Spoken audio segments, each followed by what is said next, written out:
Hello viewers, welcome back to our channel ticket counter. ఈ రోజు ఈ వీడియోలో 2024 లో తమిళ లాంగ్వేజ్ లో రిలీజ్ అయిన ఒక యాక్షన్ థ్రిల్లర్ మూవీ స్టోరీని చూద్దాం. ఆ మూవీ పేరే వితై కరణ్. మూవీలో ట్విస్ట్లు అయితే అద్దిరిపోతాయి. అందుకే ఎక్కడా మిస్ చేయకుండా చివరి వరకు చూడండి. ఇలాగే మరికొన్ని వీడియోస్ ని చూడాలి అనుకుంటే మన ఛానల్ ని సబ్స్క్రైబ్ చేసుకుని ఫాలో అవుతూ ఉండండి. మరి మూవీని స్టార్ట్ చేద్దామా? మూవీ స్టార్ట్ అవగానే వెట్రి అనే మెజిషియన్ ని చూపిస్తారు. ఒక పెళ్లిలో తను మ్యాజిక్ పర్ఫార్మెన్స్ చేస్తూ ఉంటాడు. అదే సిచ్యువేషన్ లో ఒక సాంగ్ ఇంకా డాన్స్ ఉంటుంది. తనతో పాటు పెళ్లికి వచ్చిన వారు కూడా డాన్స్ చేస్తారు. ఆ నెక్స్ట్ సీన్ లో వెట్రి హాస్పిటల్లో దెబ్బలు తగిలి మెడకి కట్టుకుని ఉంటాడు. స్పృహ లేకుండా ఉన్న వెట్రి కాసేపటికి స్పృహలోకి వచ్చి అక్కడున్న నర్స్ తో మాట్లాడతాడు. దాంతో నర్స్ వెంటనే డాక్టర్ ని పిలుస్తుంది. అక్కడికి వచ్చిన డాక్టర్ ని చూసి వెట్రి, నాకేమైంది, ఎందుకు నా మెడకి కట్టారని అడుగుతాడు. అలా అడిగిన వెంటనే మళ్లీ స్పృహ తప్పుతాడు. దాంతో డాక్టర్ తనకి ఇంజెక్షన్ వేస్తాడు. మరోపక్క పత్రికా ఆఫీస్ ని చూపిస్తారు.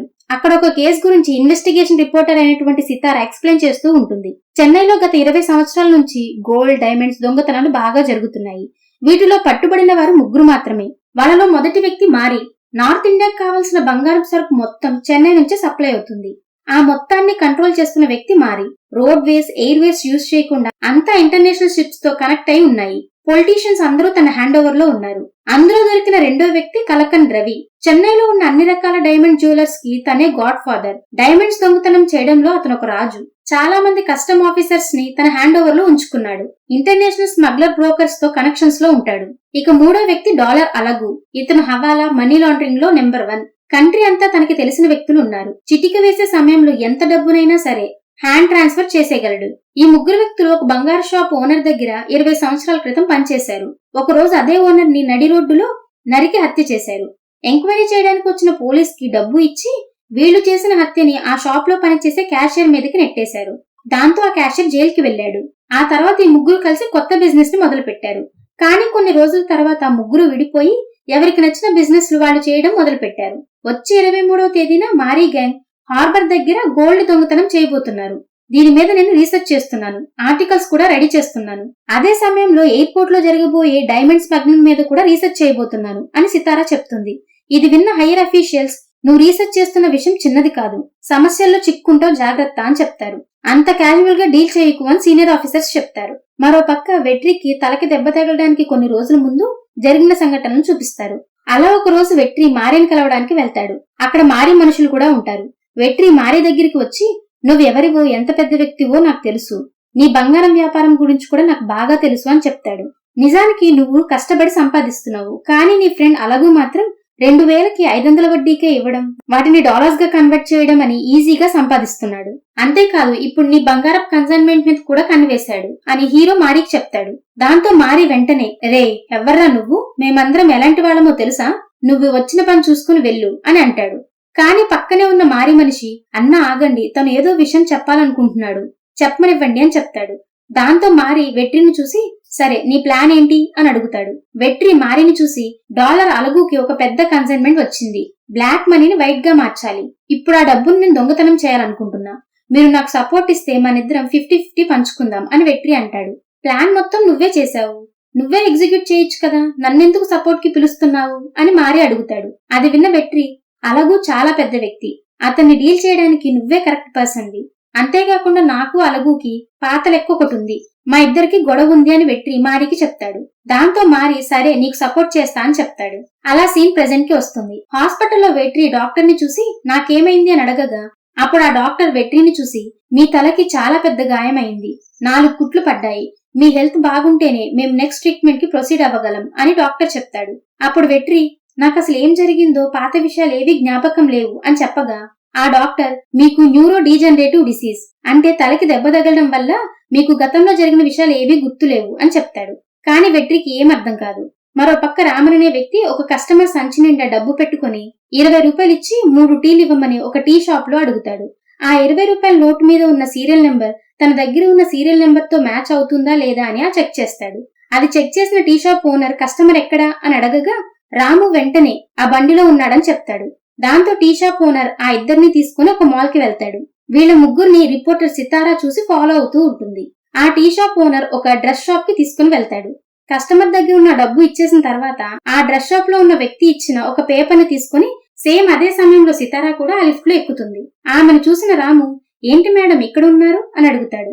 నిజానికి ముందుగానే రాము ఇంకా సితారాకి పరిచయం ఉంది. కానీ సితారా ఒక జర్నలిస్ట్ అని రాముకి తెలియదు. అలా అడగగా సితారా పైన ఉన్న డ్రెస్ షాప్ కి వెళ్తున్నా అని చెప్తుంది. ఆ తర్వాత రాము ఇంకా కస్టమర్ ఒక మొబైల్ షాప్ కి వచ్చి తన దగ్గర ఉన్న పేపర్ నిచ్చి గోల్డ్ బిస్కెట్ కొంటారు. ఇదంతా మారి చేసే పని. ఇలా జరుగుతూ ఉండగా సితారా ఆ మొబైల్ షాప్ లో ఏం జరుగుతుందా అని తొంగి తొంగి చూస్తూ ఉంటుంది. మారి రైట్ హ్యాండ్ అయిన వ్యక్తి సడన్ గా అక్కడికి వచ్చి సితారాను చూసి, ఇక్కడ దాక్కుని ఉండి ఏం గమనిస్తున్నావు అని అడుగుతాడు. అప్పుడు సితారా, నేను రాముతో పాటే వచ్చాను అని చెప్తుంది. దాంతో ఆ వ్యక్తి రామును పిలిచి అడగగా అప్పుడు రాము, అవును తన మాతో పాటే వచ్చిందని చెప్తాడు. మరో పక్క హాస్పిటల్లో ఉన్న వెట్రి ఇక్కడికి నేను ఎలా వచ్చాను అని ఆలోచిస్తూ ఉంటాడు. అదే సమయంలో గతంలో జరిగిన కొన్ని విషయాలు గుర్తుకు వస్తాయి. హీరో వెట్రి లీ ఇంకా డైసన్ అనే ఇద్దరు వ్యక్తులను డబ్బు దొంగతనం చేయడానికి సిద్ధం చేస్తాడు. ఒక డబ్బున్న వ్యాన్ వెళ్తూ ఉండగా లీ, టైసన్, వెట్రి ముగ్గురు ఫాలో అవుతూ ఉంటారు. కొంత దూరం వెళ్ళగా ట్రాఫిక్ జామ్ అవుతుంది. దాంతో లీ ఆ ట్రాఫిక్ జామ్ లో ఆ బండి ఆగినప్పుడు ఆ డ్రైవర్ డోర్ ఓపెన్ చేయలేనంత దగ్గరగా బైక్ ని పెట్టి నించుంటాడు. దాంతో ఆ వ్యాన్ లో ఉన్న సెక్యూరిటీ గార్డ్స్ ట్రాఫిక్ జామ్ ని క్లియర్ చేద్దామని బండి దిగుతారు. అదే సమయంలో టైసన్ ఆ బండి వెనకాల తలుపులు పగలగొడతాడు. ఆ శబ్దం విన్న డ్రైవర్ బండి నుంచి దిగడానికి డోర్ ఓపెన్ చేయడానికి ప్రయత్నం చేస్తాడు.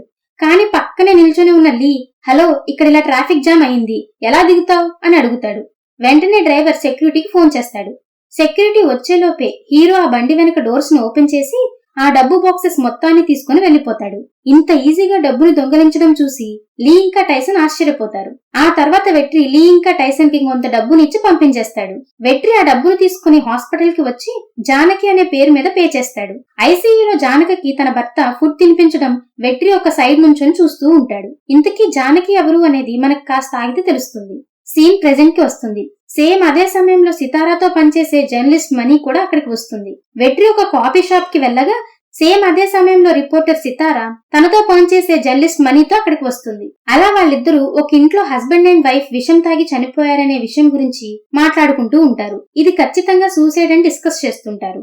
సితారా వెంటనే ఇది సూసైడ్ లాగా లేదు, ఏదో హత్య కేసులా ఉందని చెప్తుంది. ఆ తర్వాత మళ్లీ కేసు గురించి డిస్కషన్ లో హీరో వెట్రి కొన్ని ఫొటోస్ ని చూసి అవును ఇది హత్య కేసు అని చెప్తాడు. నిజానికి ఆ కపుల్స్ తాగడానికి మందు కొనుక్కొని తెచ్చుకున్నారు, కానీ తాగలేదు.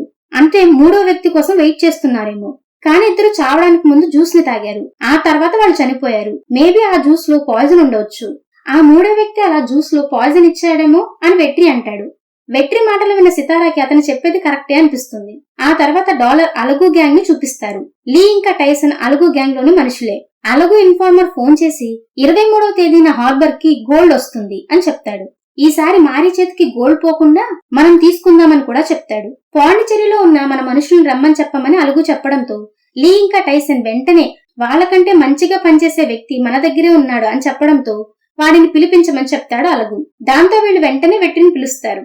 అప్పుడు అలగు వీళ్ళని చూసి మారి యొక్క బంగారం హార్బర్ కి వస్తుంది, ఎలాగైనా అది మనకి దక్కేలా చేయాలి అని కొంత డబ్బును వెట్రికి ఇస్తాడు. అంతేకాకుండా లీ ఇంకా టైసన్ కి వెట్రి మీద ఒక కన్నేసి ఉంచమని చెప్తాడు.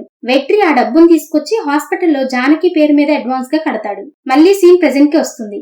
హాస్పిటల్ నుండి వెట్రి ఎస్కేప్ అయ్యి బయటికి వచ్చి వేరే వాళ్ల ఫోన్ ని తీసుకుని ఎవరితోనో ఫోన్ లో మాట్లాడతాడు. ఇదంతా మారి రైట్ హ్యాండ్ అనేటువంటి వ్యక్తి గమనిస్తూ ఉంటాడు. వెంటనే వాళ్ళు వెట్రిని ఫాలో అయి వెళ్తారు. దాంతో వెట్రి పరిగెత్తుకుంటూ వెళ్లి ఒక మిలిటరీ క్యాంప్ లో దాక్కుంటాడు. అక్కడికి వచ్చిన మారీ మనుషులను మిలిటరీ వాళ్ళు చూసి గన్స్ చూపిస్తారు. దాంతో మారీ మనుషులు భయపడి అక్కడే ఆగిపోతారు. దాంతో వెట్రి అక్కడి నుంచి ఎస్కేప్ అయి వెళ్లిపోతాడు. వెట్రి అలగు మనుషుల దగ్గర బంగారం దొంగతనం గురించి మాట్లాడతాడు. కానీ ఈలోపే మారీ రైట్ హ్యాండ్ అనేటువంటి వ్యక్తి ఆ హార్బర్ కి వచ్చిన బంగారాన్ని తీసుకుని వెళ్లిపోతాడు. అతన్ని ఫాలో అవుతూ వెట్రి ఇంకా అలగు గ్యాంగ్ వస్తారు. అవకాశం దొరికితే ఆ బంగారాన్ని దొంగతనం చేయాలనుకుంటారు. కానీ మారీ రైట్ హ్యాండ్ చాలా తెలివిగా ఉంటాడు. అందుకే వెట్రి వెంటనే సితారాకి ఫోన్ చేసి పోలీసులతో తను చెప్పిన స్పాట్ కి వస్తే ఎవిడెన్స్ తో దొంగల్ని పట్టుకోవచ్చని చెప్తాడు. దాంతో వెంటనే సితారా ఆ ఊరి ఇన్స్పెక్టర్ ధర్మరాజ్ కి ఈ విషయం చెప్తుంది. రౌండ్స్ కి వెళ్లిన ధర్మరాజ్ ఆ బంగారం ఉన్న వ్యాన్ ని పట్టుకుని బంగారాన్ని తీసేసుకుంటాడు. దాంతో మారీ రైట్ హ్యాండ్ పోలీస్ ని చూసి, సార్ మా బాస్ తో పెట్టుకుంటున్నారు, తను ఇక్కడికి వస్తే మామూలుగా ఉండదని చెప్తాడు. అప్పుడు ఆ పోలీస్ ఆఫీసర్, ఏది మీ బాస్ ని రమ్మని చెప్పు, నీ బంగారం మొత్తం నా దగ్గరే ఉంది, 15 లక్షలు ఇచ్చి వాటిని తీసుకుని వెళ్ళు అని ఇన్స్పెక్టర్ చెప్పి ఆ బంగారం తీసుకుని తన బండిలో వెళ్లిపోతాడు. అలా ఇన్స్పెక్టర్ ని ఫాలో అవుతూ వచ్చిన వెట్రి ఆ ఇన్స్పెక్టర్ బండికి యాక్సిడెంట్ చేసి ఆ బంగారం మొత్తం తీసుకుని అలగు మనుషులు లీ అండ్ టైసన్ కి ఇస్తాడు. ఆ బంగారం బ్యాగ్ ని తీసుకుని అలగు దగ్గరికి వచ్చి ఓపెన్ చేసి చూడగా అందులో ఇటుకరాళ్లు ఉంటాయి. దాంతో అలగు ఆ వెట్రీనే ఆ బంగారం దొంగతనం చేసుంటాడని అంటాడు. అప్పుడు అలగు మనుషుల్లో ఒక వ్యక్తి మారికి ఫోన్ చేసి ఇదంతా చేయడానికి కారణం వెట్రి అని చెప్తాడు. వెంటనే మారి వెట్రిని ఎక్కడున్నా పట్టుకుని తీసుకురమ్మని చెప్తారు. దాంతో మారి మనుషులు వెట్రి వెనకపడి మిలిటరీ క్యాంపస్ లో ఇరుక్కుంటారు. సీన్ మళ్ళీ ప్రెజెంట్ కి వస్తుంది. వెట్రి ఆ మిలిటరీ క్యాంప్ నుంచి ఎస్కేప్ అయ్యి అలగు దగ్గరికి వెళ్తాడు. అప్పుడు అలగు వెట్రిని చూసి నువ్వేగా బంగారం కొట్టేశావు అని అడగగా, లేదన్నా నాకు బైక్ యాక్సిడెంట్ జరిగింది, అందుకే అక్కడ మనుషులు నన్ను హాస్పిటల్లో జాయిన్ చేశారు, అందువల్లే మీకు ఈ విషయం నేను చెప్పలేకపోయాను, ఇప్పుడే హాస్పిటల్ నుంచి ఎస్కేప్ అయి వచ్చాను అని వెట్రి చెప్తాడు. కానీ అలగుకు వెట్రి మీద నమ్మకం లేదు. అందుకే లై డిటెక్టర్ ని తెప్పిస్తాడు.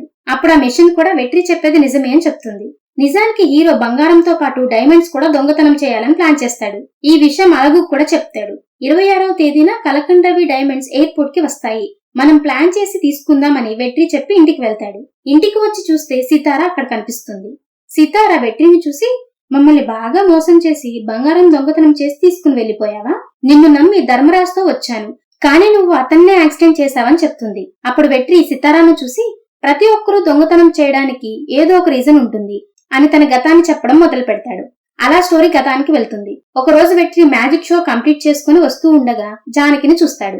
జానకిని చాలా ఇష్టపడతాడు. కానీ జానకి వేరే అబ్బాయిని ప్రపోజ్ చేసి పెళ్లి కూడా చేసుకుంటుంది. దాంతో వెట్రి చాలా డిప్రెషన్ లో ఉంటాడు. అలా ఒక సంవత్సరం గడిచాక ఒక రోజు వెట్రి హాస్పిటల్లో జానకి తన హస్బెండ్ ఫుడ్ పెట్టడం చూస్తాడు. దాంతో తన హస్బెండ్ ని పిలిచి జానకి ఏమైంది అని అడగగా, అప్పుడు అతను జానకి బ్రెయిన్ క్యాన్సర్ ఉందని చెప్తాడు. దాంతో హీరో వెంటనే తన ట్రీట్మెంట్ కి కావాల్సిన డబ్బుని నేను రెడీ చేస్తాను అని చెప్పి దొంగతనం చేయాలని నిర్ణయం తీసుకుంటాడు. అలా సీన్ ప్రెజెంట్ కి వస్తుంది. ఇలా జరిగిందంతా వెట్రి సితారాకి చెప్పగా, నువ్వెంత సహాయం చేసినా జానకి నిన్నిప్పుడు ఇష్టపడదు కదా, తనకిప్పుడు పెళ్ళైపోయింది కదా అని చెప్తుంది. అప్పుడు వెట్రి సితారాను చూసి, ఎంతైనా తను నేను ప్రేమించిన అమ్మాయి, ఒకవేళ నేనే తనని పెళ్లి చేసుకునుంటే తనకి సహాయం చేసేవాడిని కదా అని అంటాడు. అప్పుడు సితారా వెట్రిని చూసి, యు ఆర్ గ్రేట్ లవర్ అని అంటుంది. అలా 26వ తేదీ ఎయిర్పోర్ట్ ని చూపిస్తారు. కలకండ్ రవి కస్టమ్ ఆఫీసర్ కి ఫోన్ చేసి ఈ రోజు డైమండ్ తీసుకుని వస్తున్నారు, రెడ్ క్యాప్ లో ఉన్న వ్యక్తిని వదిలేయమని చెప్తాడు. వెంటనే ఆ కస్టమ్ ఆఫీసర్, నా మనిషిని పంపిస్తాను, కమిషన్ డబ్బు ఇచ్చి పంపించు అని చెప్తాడు. అతను వెళ్లి డబ్బు తీసుకుని వచ్చి ఇస్తాడు. దాంతో ఆ custom officer red colour cap వేసుకున్న వ్యక్తిని వదిలిపెట్టమని అందరికీ చెప్తాడు. కానీ సింగ్ కి దొరికిపోతే కష్టమని ఆ కస్టమర్ ఆఫీసర్ మనిషి అంటాడు. నిజానికి ఆ సింగ్ మలిముత్తు అయిన కస్టమర్ ఆఫీసర్ జూనియరే, కానీ అతను చాలా నిజాయితీపరుడు. అతని ఆర్డర్ లేకుండా ఎయిర్పోర్ట్ బయటికి ఏ వస్తువు వెళ్లడానికి వీల్లేదు. అదే సమయంలో వెట్రి అలగు మనుషులతో ఎయిర్పోర్ట్ బయట వెయిట్ చేస్తూ ఉంటాడు. టీ షాప్ వ్యక్తి టీ తీసుకొచ్చి మలిముత్తుకి ఇస్తాడు. టీ తాగుతూ తన భార్యకి ఫోన్ చేసి, ఈ రోజు నువ్వు అడిగిన బంగారం ఇంకా డైమండ్ నెక్లెస్ వచ్చేస్తుంది అని చెప్తాడు. సడన్ గా అతనికి హార్ట్ అటాక్ రావడంతో కింద పడిపోతాడు. చివరిగా రెడ్ క్యాప్ పెట్టుకుని రవి మనిషి డైమండ్స్ తీసుకుని వస్తాడు. వస్తున్న దారిలో ఆ రవి బిహేవియర్ సరిగ్గా ఉండకపోవడంతో ఆఫీసర్ సింగ్ దాన్ని చూసి అతన్ని బయటికి పిలిచి చెక్ చేస్తాడు. 24 కోట్ల విలువ చేసే డైమండ్స్ ఒక టెడ్డీ బేర్ బొమ్మలో ఒక చిన్న సంచిలో ఉంటాయి. వాటిని తీసుకుని వెళ్లి సింగ్ 87M అనే లాకర్ లో పెట్టి లాక్ చేస్తాడు. ఈ విషయం స్వీపర్ ద్వారా వెట్రికి తెలుస్తుంది. ఈ విషయం రవికి కస్టమ్ ఆఫీసర్ మనిషి వచ్చి చెప్తాడు. ఆ కలెక్టింగ్ ఆఫీసర్ దాకా ఈ విషయం వెళ్తే పెద్ద సమస్య అయిపోతుంది. అందుకే వీరింత త్వరగా మీకు తెలిసిన ఎమ్మెల్యేకో మినిస్టర్ కో చెప్పి బయటికి తెప్పించండి అని చెప్తాడు. దాంతో రవి వెంటనే తనకి తెలిసిన మినిస్టర్ కి ఫోన్ చేస్తాడు. ఆ మినిస్టర్ సెంట్రల్ మినిస్టర్ కి ఫోన్ చేసి చెప్పగా, ఆ సెంట్రల్ మినిస్టర్ మీ డైమండ్స్ మీకు చేరుకుంటాయి అని చెప్పి ఫోన్ కట్ చేస్తాడు. మినిస్టర్ రవికి ఫోన్ చేసి 10 నిమిషాలు వెయిట్ చేయి, తెచ్చిస్తారని చెప్పగా రవి వెయిట్ చేయకుండా ఎయిర్పోర్ట్ లో పనిచేసే ఆఫీసర్ కొడుకుని కిడ్నాప్ చేసి బెదిరిస్తాడు. దాంతో వెంటనే అతన్ని ఎయిర్పోర్ట్ లోకి తీసుకువెళ్తారు. ఈ విషయం వెట్రికి తెలిసి తను కూడా అలగును తీసుకుని స్వీపర్ వేషం వేసుకుని ఎయిర్పోర్ట్ లోకి వెళ్తారు. మరో పక్క రమేష్ అనే వ్యక్తి డ్రోన్ ని కస్టమ్స్ బిల్ క్లియర్ చేయకుండా తీసుకుని వచ్చాడని సింగ్ అది చూసి డ్రోన్ బిల్ పే చేశాక తీసుకుని వెళ్లమని చెప్పి 88M లో డ్రోన్ ని పెట్టి లాక్ చేస్తాడు. ఆ విషయం రమేష్ వెట్రికి చెప్తాడు. నిజానికి ఆ రమేష్ వెట్రి మనిషి. ఆ రమేష్ వెంటనే వెట్రికి సైగ చేయగానే తన ల్యాప్టాప్ ఓపెన్ చేసి ఆ డ్రోన్ నుంచి నీళ్లు బయటకు వచ్చేలా చేస్తాడు. దాంతో డ్రోన్ నుంచి 88M లాకర్ నుంచి వాటర్ పోతున్న సంగతి సింగ్ సీసీటీవీ నుంచి చూస్తాడు. వెట్రి అతని పక్కనే తుడుస్తూ ఉంటాడు. దాంతో వెట్రిని తీసుకుని వెళ్లి 88M లాకర్ ను తుడమని చెప్తాడు. నిజానికి ఆ లాకర్ కి పాస్వర్డ్ ఉంటుంది. అది సింగ్ ఓపెన్ చేసేటప్పుడు వెట్రి నోట్ చేసుకుంటాడు. అదే సమయానికి సెంట్రల్ మినిస్టర్ సింగ్ కి ఫోన్ చేసి డైమండ్స్ తీసుకున్న వాటిలో 20 కోట్లది ఉంచేసి మిగిలిన డైమండ్స్ ని ఇచ్చి పంపమని చెప్తాడు. వేరే దారి లేక సెంట్రల్ మినిస్టర్ చెప్పినందువల్ల సింగ్ కూడా సరే అంటాడు. మరో పక్క వెట్రి తన వచ్చిన పని మర్చిపోయి స్వీపర్ డ్రెస్ లో ఉన్నందువల్ల క్లీన్ చేస్తూ ఉంటాడు. అలాగూ అదంతా చూసి వాష్రూమ్ లో ఏంటి తుడుస్తున్నావు, వెళ్లి డైమండ్స్ తీసుకునిరా అని చెప్తాడు. అలా తెస్తే నీకు నాకు 50-50 అని చెప్తాడు. మరో పక్క సితార జానకి హస్బెండ్ ని వెళ్లి కలుస్తుంది. మీ వైఫ్ కి ఏమీ అవ్వదు, తనకు కావాల్సిన డబ్బు వెట్రి రెడీ చేస్తాడని చెప్తుంది. అది విన్న అతను, నా భార్య పేరు కావ్య, జానకి కాదు, ఇంతకీ వెట్రి ఎవరు అని అడుగుతాడు. దాంతో సితారాకి మైండ్ బ్లాక్ అయ్యి వెట్రి అంతా అబద్ధం చెప్పాడు అనుకుని తన ఫ్రెండ్ కి ఫోన్ చేసి ఎంక్వైరీ చేయమని చెప్తుంది. అలా తను కూడా ఎయిర్పోర్ట్ కి చేరుకుంటుంది. మారీ కూడా వెట్రి గురించి ఎంక్వైరీ చేస్తూ ఎయిర్పోర్ట్ కి వస్తాడు.